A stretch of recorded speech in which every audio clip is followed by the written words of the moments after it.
అధికారం వాళ్ళ చేతిలో ఉంటుందా ఉండదు ఒకసారి చెప్పండి. మరి ఇక్కడ తెలంగాణలో 90% ఉన్న బీసీ ఎస్సీ ఎస్టీ మైనార్టీలకు ఎందుకు అన్నమో రామచంద్ర ప్రకటిస్తా ఉన్నాం. ఎందుకు అయ్యా పెంచని అయ్యా రేషన్ కార్డు అని అడుక్కుంటున్నాం. ఆయన 2000 సమ్మ అదేదో పరబ్రహ్మ స్వరూపంలో మనం భావించి వాళ్ళకి తిరుగుతా ఉన్నాం. విషయాలు అర్థం చేసుకోవాలని కూడా కోరుతా ఉన్నాం. చాలా బాధ చెప్తా ఉన్నా. మరి జనాభాలో 90% ఉన్న బీసీలకు రాజ్యాధికారం రావాలా ఉందా ఒకసారి దిగి చెప్పండి. కావాలా ఉందా రాజ్యాధికారం? బానిసలుగా ఉందామా రాజులమై మన రాష్ట్రాన్ని మనం ఏలుకుందామా ఒకసారి మీరు చెప్పాల్సిందిగా కోరుతా ఉంటాం. ఏమైతుంది బీసీ రాజ్యం? మరి ఎట్లా రావాలి బీసీ రాజ్యం? స్పీచ్లు ఇస్తున్నాం, వీడియో చేస్తున్నాం, బీసీ రాజ్యం వస్తుంది అంటే వస్తుంది. చాలా మంది అగ్రవర్గంలో ఉన్న పాలకులు అంటా ఉన్నా ఏ కుట్రలు చేస్తా ఉన్నారు. బీసీలు ఓట్లే వేయరట, బీసీలు చైతన్యవంతంగా ముందుకు సాగారట, బీసీ ఎస్సీ ఎస్టీల మధ్య పొందనే ఉండదని అంటారు. సిగ్గుపడారట. ఎంతమంది ఉన్నారా పాలకులారా? కేవలం 0.5 to 1% ఉన్నారు. మరి మేము అందరం ఎంతమంది ఉన్నాం? 99% మంది ఉన్నాం. ఈ 0.5% 10 లక్షలు 20 లక్షలు ఉన్నాం. 1 లక్ష మంది కలిసి కట్టుగా ఉంటే దాన్ని ఎక్స్పోజ్ చేసి మేము అందరం కలిసి కట్టుగా ఉన్నాం. మరి 3.5 కోట్ల మంది ఉన్న మేము 3 కోట్ల మందిమో 3 కోట్ల 30 లక్షల మందిమో చైతన్యవంతంగా ముందుకు సాగుతూ పిడికిలు బిగిస్తూ బీసీ రాజ్యం రావాలని కొట్లాడుతుంటే కొంతమంది అవగాహన రాహిత్యం వల్ల అంటున్నారు. వాళ్ళ పొరపాటు కూడా ఏం కాదు, అవగాహన లేకపోవడం వల్ల ఇటువైపు రాకపోతే కాలం నుంచి బీసీల మధ్య చైతన్యాన్ని అంటారు. మరి చైతన్యమే లేకపోతే ఇంతమంది పెద్ద మనుషులు యువత సోషల్ మీడియా వారియర్ ఇక్కడ వచ్చి జై బీసీ అని అంటారా? ఒకసారి చెప్పండి. వాళ్ళ గుండెల అదరాలు ఒకసారి మనం చెప్తాం. జై బీసీ, జై బీసీ. బీసీల రాజ్యాధికారం సాధిద్దామా ఒకసారి చెప్పండి. కాబట్టి ఇలాంటి కుట్రలు చేస్తూ ఉంటారు. ఇక మరి ఓటేసుకుంటారా? మీరు ఓటేసుకోరుగా మీకు మీరు అంటారు. అవస్థ పెద్ద మనిషి పేరు కూడా అవసరం లేదు. మాజీ మంత్రి హోదాలో ఉన్నట్టు పోతే అన్న బాగుకోవడానికి చేస్తూ ఉంటారు.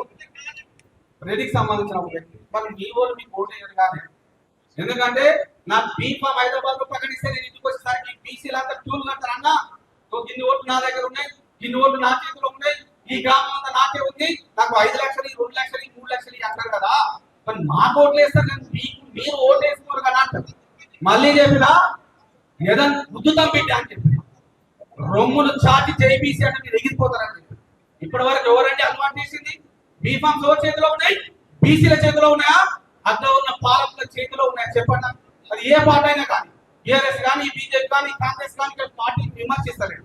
ఎవరి చేతిలో ఉన్నాయి? అక్కడ ఉన్న చేతిలో. రెడ్డి కావచ్చు, రావు కావచ్చు, బ్రాహ్మణుల చేతిలో ఉన్నాయి. నా అన్నలు నికాసుగా పనిచేస్తా ఉన్నారు వివిధ పార్టీలు. గుర్తింపు ఎక్కడిది? మంచిగా పనిచేస్తే కూర్చున్నప్పుడు ఎదురు తిరిగితే పార్టీని సస్పెండ్ చేయడం కాపుగా ఇస్తా ఉన్నారు. నీకు బీఫామ్ వచ్చింది కాబట్టి నువ్వు నిలబడుతున్న ఎమ్మెల్యే కాబట్టి ఎవరికొకరు సపోర్ట్ చేయాలి కాబట్టి మా బీసీలో పార్టీల వారిగా విభజించబడ్డాం. ఎందుకంటే మాకు బీసీ పార్టీ లేకపోవడం, ఉన్న చైతన్యవంతంగా ముందుకు తీసుకెళ్ళకపోవడం, దాని ఏదో సాకా చూపించి మీ బీసీలు అంటే అడగనింటే ఎట్లుంటుంది బిడ్డ, ఇక మా కళాకి ఏదో చూపిస్తాం, నేను మీటింగ్ పెడతాము అక్కడ మాట్లాడతాను చెప్పినా ఈరోజు మాట్లాడే ప్రయత్నం చేస్తాం. ఇన్ని రోజులు మేము అనుకున్నాం మా పార్టీ అంటే ఒక ఎక్స్ పార్టీ, మా పార్టీ అంటే వై పార్టీ, మా పార్టీ అంటే జెడ్ పార్టీ అన్నాం. కంకణ బద్దులపై ఎక్కడ మీ మోచేతిని లాకుండా ఆ పార్టీకి కట్టుబడి మా ఒంట్లో ఉన్న బీసీ రక్తం కావచ్చు కాబట్టి ఆ పార్టీ ఓటేసాం, ఇక్కడ గెలిపించాం.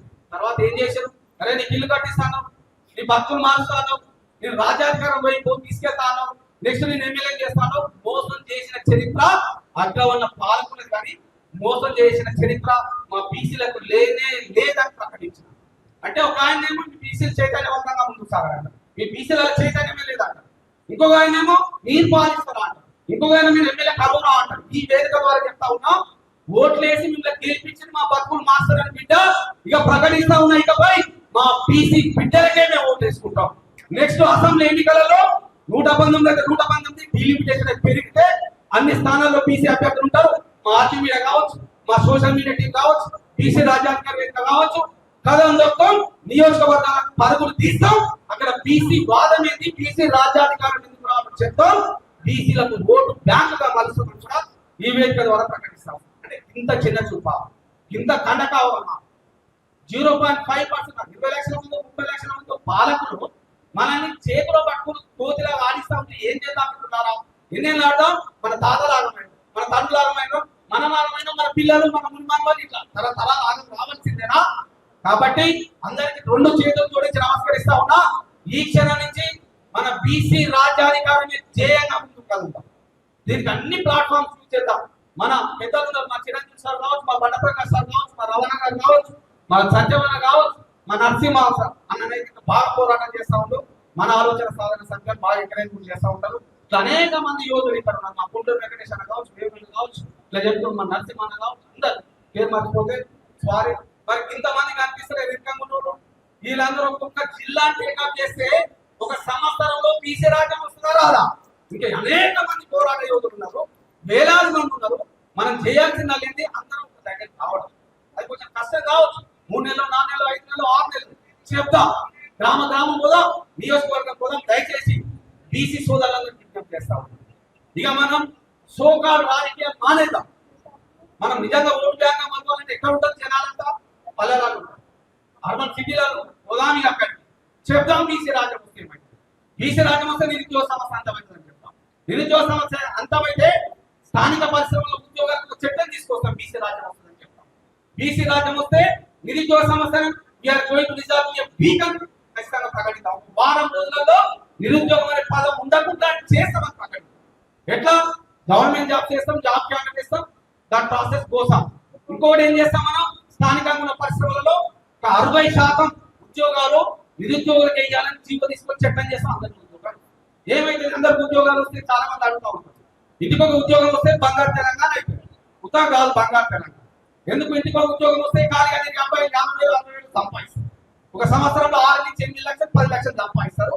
ఆర్థిక పరిస్థితి సాధిస్తారు. అప్పుడు గ్రామాలంటే రాళ్ళు రప్పలు ఉంటాయి కదా.